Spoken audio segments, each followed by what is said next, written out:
10th standard new text book geography weather and climate ദിനാന്തരീക്ഷസ്ഥിതിയും കാലാവസ്ഥയും part 6 ദൈനിക താപാന്തരം ഡയണൽ റേഞ്ച് ഓഫ് ടെമ്പറേച്ചർ ഒരു ദിവസത്തെ കൂടിയ താപനിലയും കുറഞ്ഞ താപനിലയും തമ്മിലുള്ള വ്യത്യാസമാണ് ദൈനിക താപാന്തരം.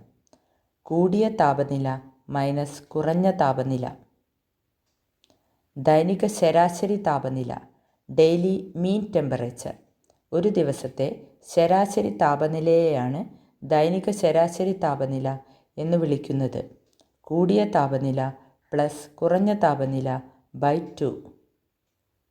കൂടിയ താപനില 36 ഡിഗ്രി സെൽഷ്യസും കുറഞ്ഞ താപനില 28 ഡിഗ്രി സെൽഷ്യസും ആയാൽ ദൈനിക താപാന്തരം 36 മൈനസ് 28 8 ഡിഗ്രി സെൽഷ്യസ് ആണ്. ദൈനിക ശരാശരി താപനില 36 പ്ലസ് 28 ബൈ 2 സമം 64 ഹരിക്കണം 2 സമം 32 ഡിഗ്രി സെൽഷ്യസ് ആണ്. ചൂടും താപനിലയും ഹീറ്റ് ആൻഡ് ടെമ്പറേച്ചർ തന്മാത്രാ ചലനം മൂലം ഒരു വസ്തുവിൽ ഉണ്ടാകുന്ന ആകെ ഊർജമാണ് ചൂട് അഥവാ താപം. ജൂൾ ആണ് ഇതിൻ്റെ യൂണിറ്റ്. ഊഷ്മാവ് താപനില അഥവാ ടെമ്പറേച്ചർ ഒരു വസ്തുവിൻ്റെ താപത്തിൻ്റെ അളവുകോലാണ് ഊഷ്മാവ്.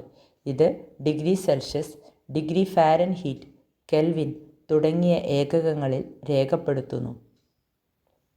ഫാരൻഹീറ്റിൽ ജലത്തിൻ്റെ ഗരാങ്കം അഥവാ മെൽറ്റിംഗ് പോയിൻറ്റ് 32 ഡിഗ്രി ആണ്. തിളനില അഥവാ ബോയിലിംഗ് പോയിൻറ്റ് 212 ഡിഗ്രി ആണ്. ഡിഗ്രി സെൽഷ്യസിൽ ഗരാങ്കം 0 ഡിഗ്രിയും തിളനില 100 ഡിഗ്രിയുമാണ്.